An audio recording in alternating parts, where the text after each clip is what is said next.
Welcome back to TrashTube. Now that I've reviewed the last episode of My Little Ponytails, it's time I move back onto Generation 3, with Friends Are Never Far Away.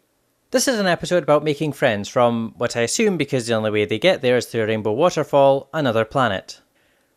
Unlike reality, where estimates say there could be 11 billion planets that support life, but no one answers their phone. Sol 3 is phoning again. Don't worry! Our sleeper agent will soon wipe them all out. This episode begins on Butterfly Island.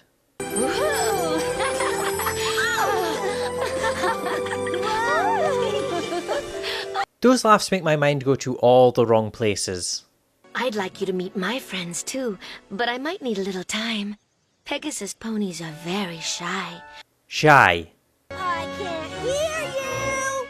Rainbow Dash! Rainbow Dash! Rainbow Dash! Rainbow Dash! Shy. Let's get right down to our first order of business. I motion that Rainbow Dash be declared the most awesome pony in Ponyville. Shy?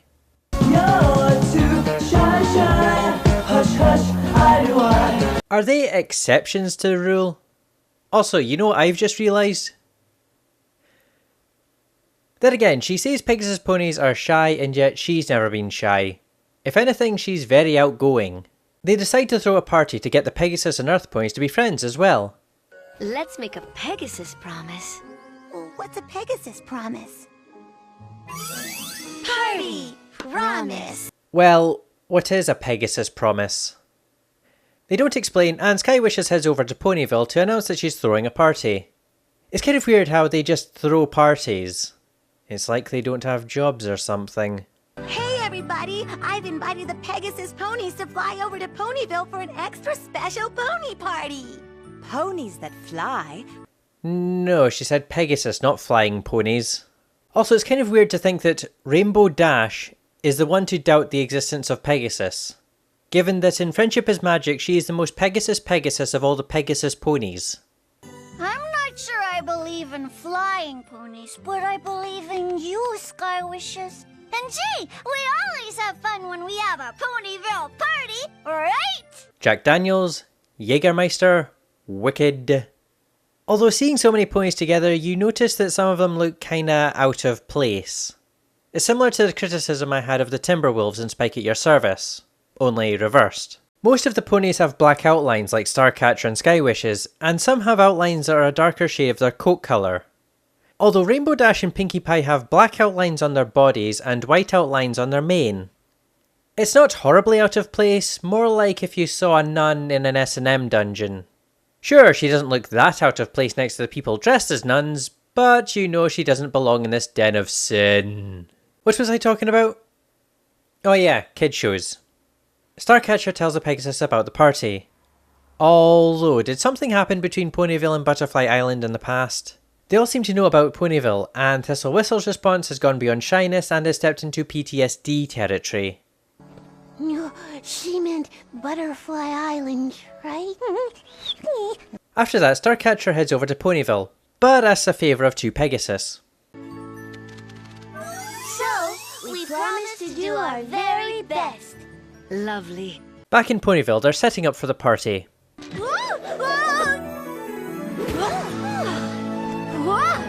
Thanks.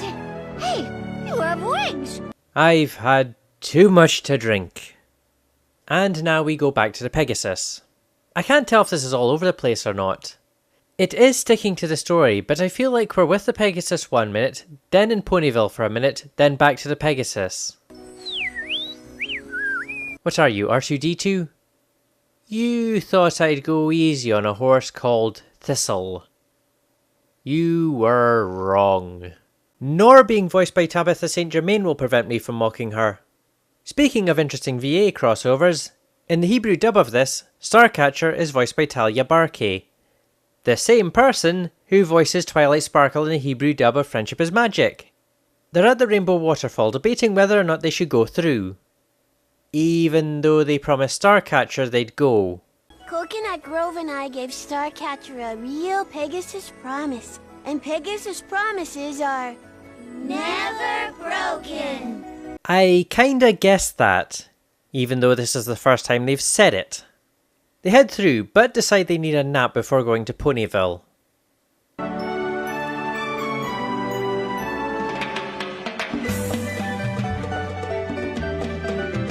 Well, that was a tonal shift.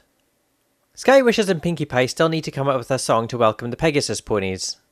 Something I've noticed is when the camera is far away, the ponies' lips don't move, even though they're meant to be talking. Ooh, how's this? I wish I had a new friend. The Pegasus fly out of the tree and away from Ponyville. Even Starcatcher, who's also helping ponies put a cherry on a giant sundae. Did the story massively change at some point late in production?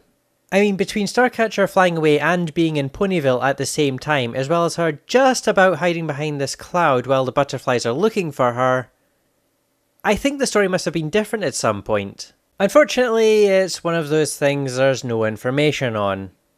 The butterflies find Starcatcher and tell her the Pegasus have gone back to Butterfly Island. Excellent plan, Starcatcher. If your darling friends are too shy to come to our party, then we'll bring the party to them.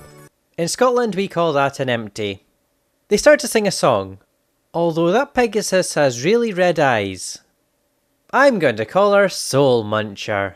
Make a new friend every day.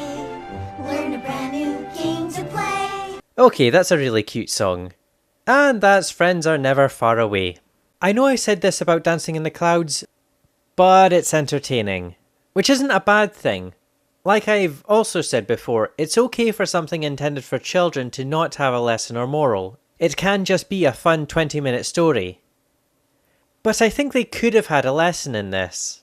They say a Pegasus promise is never broken, and yet Thistle Whistle and the others just about break their promise to Starcatcher. So I think if she'd gone back to Butterfly Island, saw them all there and said something like, "You didn't keep your promise, therefore I couldn't keep my promise to Sky Wishes," could have worked to teach kids not to make promises they don't intend to keep. Would it have worked with the tone of the episode? I don't know. It's one of those things that comes to mind, but may not actually work. Although, what a massive difference going from VHS to DVD. It's one of those things you couldn't really appreciate at the time. Back then, you put a tape in, press play and watched the film. Whereas DVDs, you were lucky if they worked. They would freeze or stop working for no reason. And CRTs meant it didn't make much difference in the visual quality. But today we all have LCD monitors and TV, so a film taken from a DVD copy is much clearer than one from a VHS tape.